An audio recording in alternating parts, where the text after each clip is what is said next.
In a quiet green neighborhood of a big city, Malik lived a modest life but rich in human relationships. He was a black man in his 30s, with deep eyes and a gentle expression, which made him a calming figure in his surroundings. Although much of his life consisted of his work as a computer technician at a small local business, it was not in his role as a technician that he was truly appreciated, but in the way he gave of himself to others. Malik had grown up in this same neighborhood, and from a young age, he had been made aware of the importance of community. His father, a man always on the move and involved in various local causes, had taught him the value of mutual aid.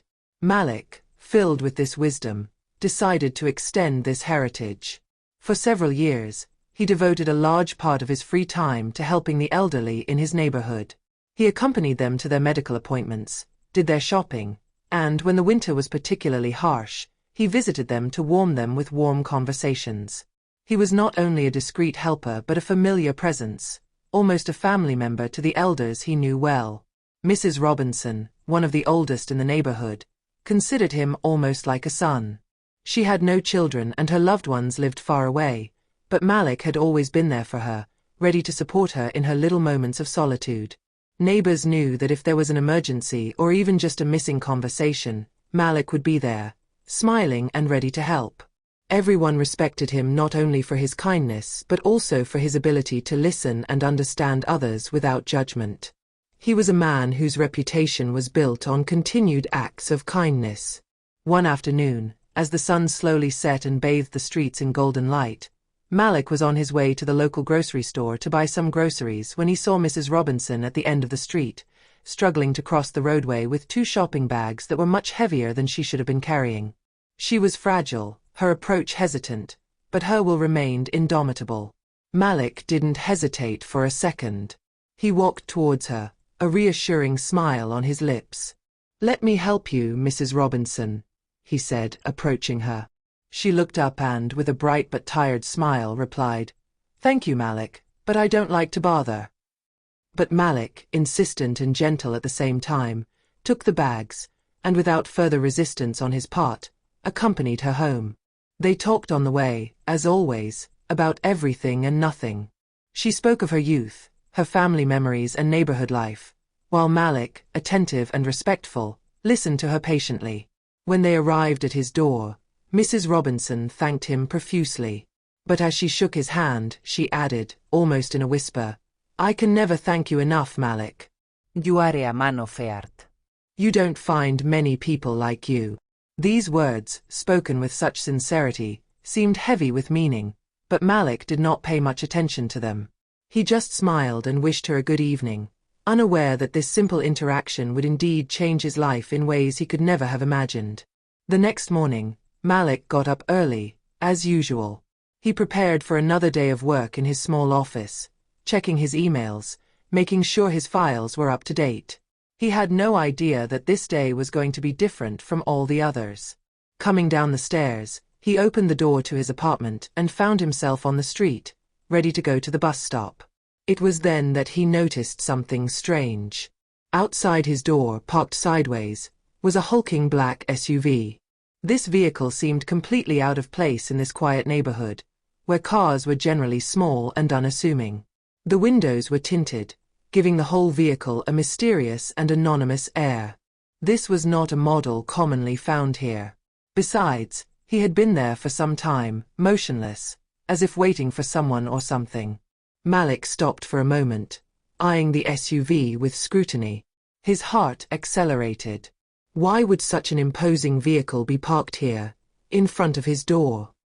He scanned the street, but no other sign of life disturbed the usual tranquility of the neighborhood. Not a single soul seemed to be searching for this strange vehicle. He shook his head to get rid of the worrying thought. Maybe it was just a neighbor with a more expensive car than usual, or a lost customer. He shrugged and headed towards the bus stop, but something inside him continued to bother him. The question persisted. Who was driving this SUV, and why was he there, in front of his house? Malik took the bus that morning, but his mind kept wandering. The day went by as usual, but every time he made eye contact, or heard a noise in the street, his mind returned to that black SUV. Why did time seem to stand still around this vehicle? And why did he have this strange feeling that he was being observed, spied on, maybe even followed? Despite his efforts to concentrate on his work, the question kept coming up. This SUV didn't make any sense, and yet he knew deep down that it wasn't just a coincidence. Something was going to change, and this encounter, as seemingly banal as it may have been, was a tipping point in his life. When Malik returned home that evening, he once again came face to face with the black SUV. The imposing car, always parked in the same place in front of his apartment, seemed to be waiting for something, or rather someone. This time, however, something had changed. Through the tinted window, Malik could see a moving figure. It was fast, fluid, almost unreal. He only had a few seconds to grab it before it disappeared, like a shadow gliding in the wind. A shiver ran down his spine, his heart beating harder in his chest. Malik stopped for a moment, his eyes scanning the silent street. The neighborhood streets were normally quiet at this time, the sounds of the city muffled by the cool evening air, but today everything seemed different. The air seemed heavy, a palpable tension hovered around him, like an invisible threat that followed him with every step. He didn't know why, but a dull fear crept into his thoughts. This SUV, this silhouette, all this was not a coincidence. But why him? Why now?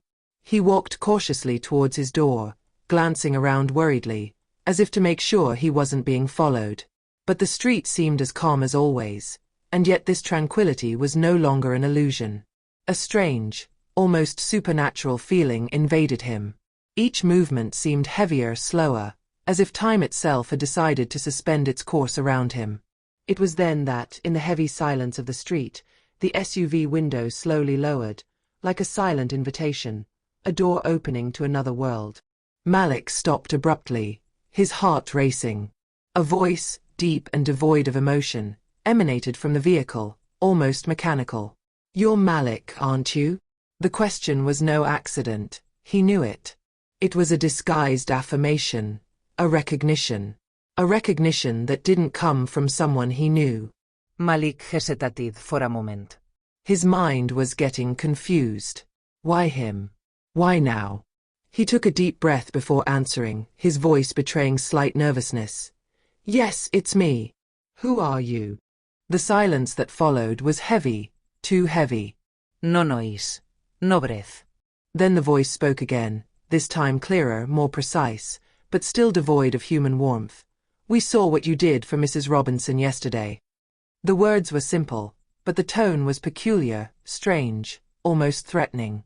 Malik froze, memories of the previous afternoon surging through him.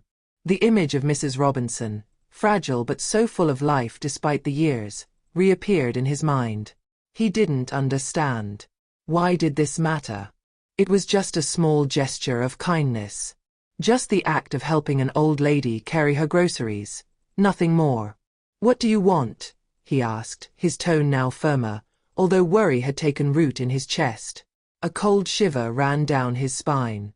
The fear grew, but he refused to let it overwhelm him. Not yet. The silence dragged on. Malik couldn't grasp the situation, but his instincts told him not to let his guard down. Finally, after what seemed like an eternity, the SUV door slowly opened, breaking the heavy tension that had taken over the street. A man emerged, tall and elegant, dressed in a dark suit that seemed to absorb the light around him. He didn't have sunglasses, but the shadow of his hat hid his eyes, giving his face an impenetrable look. He moved toward Malik with slow, measured steps, each movement echoing in the heavy night air. Malik felt a wave of apprehension spread through him as the man approached. He had no idea who he could be, but something in his attitude made him understand that he was not here by chance. "You don't know who we are, Malik," the man said in a calm but authoritative voice. "But know that we know a lot about you." His words were spoken with an unsettling confidence. "Mrs. Robinson. She's worth more than you think." The man stopped a few steps away from him, scrutinizing his face as if analyzing every expression, every micro-movement in Malik's eyes. "We need you, Malik. And if you refuse, you will regret having crossed his path."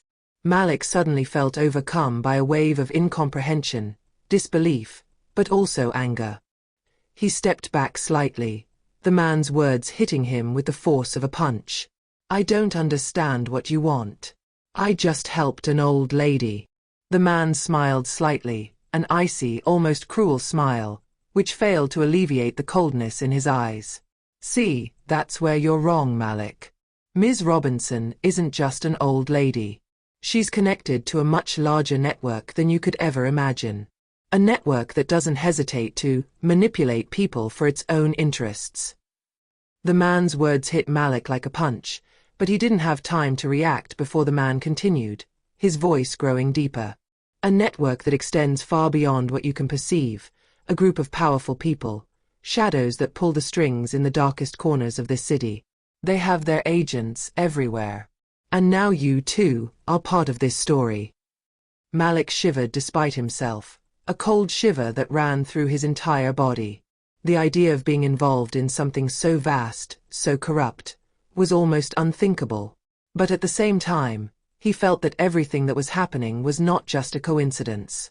The weight of reality was beginning to feel heavy on his shoulders. He looked at the man, his eyes drowning in the darkness of the street, his thoughts whirling wildly. He had the impression of being plunged into a parallel universe, a world he had never known, made of manipulation and lies, a world where even a simple act of kindness could turn against him. He felt like a pawn on an invisible chessboard, but he refused to believe that he had no power over his own destiny. A heavy silence then settled in, broken only by the light blowing of the night wind. Malik took a deep breath, then asked the question that was burning on his lips. "What do you expect from me?" His voice was calm, but he knew he couldn't hide the anxiety that was spreading within him. He never wanted to be involved in such intrigues. But now that he was there, he had to know. He couldn't afford to ignore the truth any longer. The man stared at him for a moment, an intense gaze that seemed to seek to probe his soul, to determine if Malik was ready to make the necessary decision. Then he replied in a measured, almost detached voice. "We're going to give you a chance to work for us. You have the intelligence, the skills, and even the morality to do it. What we're doing, Malik, is not just a power play. It's a necessity. And you can be one of us, if you choose to be." Malik felt a growing unease, as if a heavy, invisible hand was resting on his chest. He wanted to step back, to run away, but he knew that wasn't an option. The man's words echoed within him, but something, a small voice in the back of his mind, told him not to give in, not to let himself be trapped. "But if you refuse," the man continued, his tone hardening, "you will regret crossing paths with Mrs. Robinson, and you will have to face more than you can imagine." He let his words hang in the air, heavy with menace, before letting them fade into silence. It seemed as if the street itself was holding its breath. Malik, whose heart was beating faster, clenched his fists. The fear was there, obvious, palpable with every breath. But he couldn't allow himself to give in to this fear. This wasn't just an empty threat. He knew that this man had power, and that this network, as ruthless as it seemed, would stop at nothing. However, he refused to give in. He remembered the way he had been raised, his integrity, his desire to help those in need. He inhaled deeply, feeling his legs tremble with the intensity of the moment. "I won't work for you," he said in a firm voice, louder than he had expected. "And you have no right to threaten me." The man seemed surprised. A slight hint of hesitation crossed his eyes. But he slowly stood up, regaining all the height and authority of his status. "You've made your choice, Malik," he said, his tone growing colder, almost amused by Malik's resistance. "But be prepared to pay the price. Things don't always go the way you want them to, and you've just discovered that there are forces in this world that you can't even understand." The man then turned, calmly walking towards the SUV. Malik didn't move, his eyes glued to the man, his mind in a whirlwind of emotions. He knew this was only the beginning. One more step in a story that he had not asked for, but which now seemed inevitable.